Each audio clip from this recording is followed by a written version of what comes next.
छगन की पत्नी ने छगन को उस तरफ देखने का इशारा किया। छगन ने खिड़की के बाहर देखा। सामने एक चुड़ैल खड़ी थी। मगनलाल की पत्नी चुड़ैल बन चुकी थी। पर ये कैसे हो सकता था? बाबा के कहे अनुसार उन्होंने क्रियाकर्म को अंजाम दिया था। कील भी गाड़ी थी और सरसों भी छड़के थे और न जाने क्या क्या। कैसे बन गई मगनलाल की पत्नी चुड़ैल? गांव में शाम ढल चुकी है। अंधेरा होने वाला है। तेज हवाएं चल रही है। ऐसा लग रहा है जैसे किसी भी वक्त तूफान आ सकता है। गांव के लोग अपने अपने घरों में हैं। दिन का सारा काम निपटा के सब आराम से बैठे हुए हैं। अब बस सब अपने अपने घरों में रह के आराम करना चाहते हैं और ऐसे मौसम में सुरक्षित रहना चाहते हैं। इनमें से एक घर में नई नई खुशियां आई है। पंकज की पत्नी अभी अभी मां बनी है। पालने में बच्चा आराम से सो रहा है। बारिश के भी आसार है। पंकज की मां ने अपनी बहू को समझाते हुए कहा,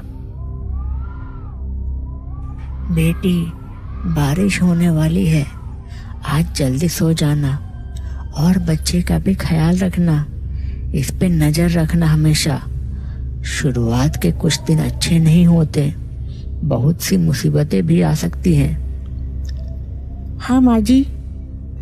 इसके बाद दोनों बैठ के आराम करने लगे। पंकज की मां की आंख लग गई। अंधेरा ढल चुका है। कुछ ही देर में घर के पीछे वाली खिड़की में से हल्की रोने की आवाज आने लगी।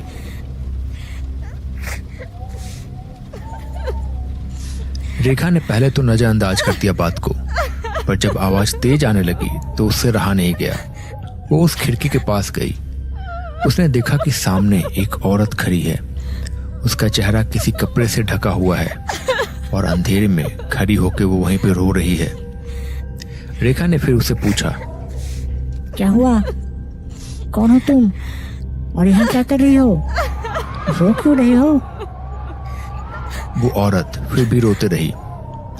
अरे बताओ भी, कौन हो तुम? क्या चाहिए? फिर अचानक से वो एक बड़ी भयानक आवाज में बोली, बच्चा, बच्चा दे,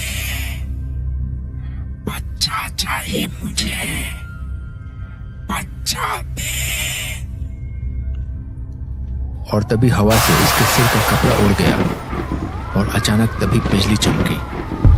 उस औरत का चेहरा देख के रेखा के जैसे होश उड़ गए। वो चुड़ैल थी। वो एक अजीब आवाज में हंसने लगी और एक अजीब आवाज निकालने लगी। तभी पंकज की मां की आंखें खुल गई।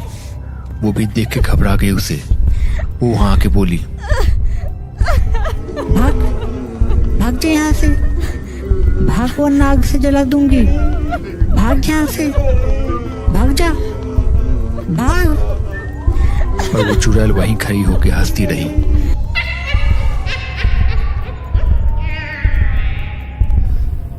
बच्चा दे, मुझे बच्चा दे। तभी अचानक से पंकज बाहर से घर आ गया। उसे देखते ही वो चुड़ैल गायब हो गई वहां से। कौन थी वो? वो चुड़ैल थी। बेटी, बच्चे पे ज्यादा ध्यान रख। ये मगनलाल की पत्नी थी शायद। बेचारी चुड़ैल बन गई है। बच्चे से नजर नहीं हटना चाहिए। हमेशा ध्यान रखना इस पे। तीनों सहमे से वही खड़े रहे। अगले दिन सुबह हुई। रात को शायद बहुत तेज बारिश हुई थी। एक जगह कुछ लोगों की बैठक जमी हुई थी। आसपास के कुछ लोग मिलके इधर उधर की बातें कर रहे हैं। बहुत बुरा हुआ मगनलाल के साथ। बेचारे की पत्नी भी नहीं बची और बच्चा भी मरा हुआ ही पैदा हुआ। न जाने क्या बीत रही होगी उस पे। हाँ, पर अब कर भी क्या सकते हैं। हमने तो बहुत कोशिश की थी उसे बचाने की। वो सब तो ठीक है, लेकिन अब उससे ज्यादा बड़ी मुसीबत हमारे सामने है। मैंने सुना है कि वो चुड़ैल बन गई है। शायद कुछ लोगों ने देखा भी है उसे। वो लौट आई है और वो चुड़ैल बन गई है। पर अब जाने क्या होगा और कैसे होगा। पर ये सब कैसे हो सकता है? हमने तो सब कुछ किया था, जैसा आपने बताया था वैसा ही हमने सब किया था।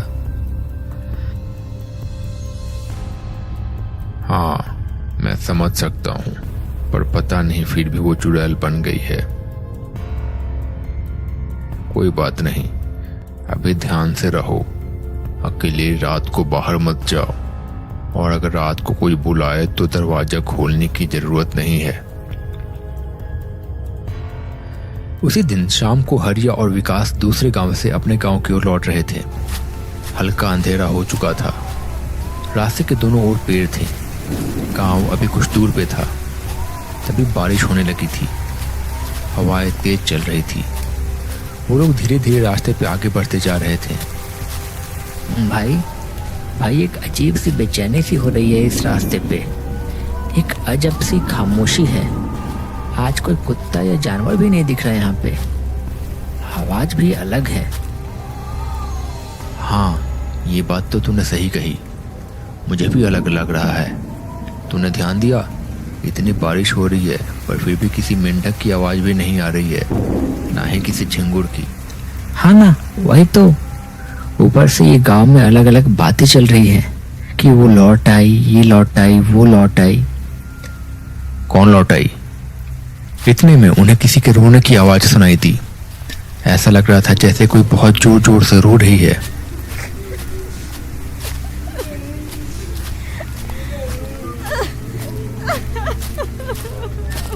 बारिश तेज होने लगी। अचानक विकास को लगा जैसे आगे कोई खड़ा है। उसने आगे की ओर टॉर्च किया तो उसने देखा कि सामने एक औरत खड़ी है। उसकी पीठ उनकी ओर थी और अजीब सी आवाज में वो रोए जा रही है। कौन है वहां? कौन हो तुम? रोने की आवाज बढ़ गई। उसने उनकी ओर अपना सिर घुमा लिया। अचानक उसका चेहरा देख के दोनों के होश उड़ गए। उनका दिल इतनी जोर जोर से धड़कने लगा जैसे सीने से बाहर आ जाएगा। सामने वही चुड़ैल खड़ी थी। उसने उनकी ओर हाथ बढ़ाया और एक बड़ी भयानक आवाज में उसने कहा, मुझे मेरा बच्चा लौटा दो, मुझे मेरा बच्चा लौटा दो। वो दोनों घबरा के पीछे मुड़े और मुड़ के भागने की कोशिश करने लगे। जैसे ही वो पीछे मुड़े, वो चुड़ैल उनके ठीक सामने खड़ी थी। उसने फिर से उसी भयानक आवाज में कहा, मुझे मेरा बच्चा लौटा दो, मुझे मेरा बच्चा चाहिए, मुझे मेरा बच्चा लौटा दो, वरना मैं किसी को भी नहीं छोड़ूंगी। और एक जोर की चीख गूंज पड़ी। वो दोनों फिर जैसे तैसे हड़बड़ाते हुए वहां से बाहर भाग निकले और जैसे तैसे गांव पहुंचे। उस रात को वो लोग अपने अपने घर में जाके सो गए। अगले दिन सुबह फिर से बैठक लगी। गांव के लोग वहां मौजूद थे। बाबा ने फिर कहा, ये हमारे लिए बहुत गंभीर मुद्दा है। इतना कुछ करने के बाद भी वो लौट कैसे आई? पर जैसा कि तुमने कहा कि वो बोल रही है कि उसे उसका बच्चा चाहिए, पर हमने तो उसके बच्चे को भी ठीक से दफनाया था। क्या उसका बच्चा मुक्त नहीं हुआ? वो लोग अभी बात कर ही रहे थे कि गांव का ब्रिज वहां आया और उसने कहा, बाबा जल्दी चलिए, एक बहुत दुखद घटना घटी है। गांव की जो दाई है ना, उसे किसी ने बहुत ही बेरहमी से मार डाला है। वो लोग जल्दी से दाई के घर पहुंचे। वहां पे जाके उन्होंने देखा कि दाई जमीन पे गिरी हुई थी। किसी ने उसकी दोनों आंखें फोड़ दी थी और हाथ पैर तोड़ दिए थे। गांव के रास्ते पे बबला और ब्रिज धीरे धीरे आगे की ओर बढ़ते जा रहे हैं। रास्ते में दुकान से सामान लेना है। हाँ, अभी तो दुकान खुला होगा, पर आज तो ज्यादा कमाई भी नहीं हुई। देखते हैं ना, थोड़ा बहुत जो भी मिल जाए।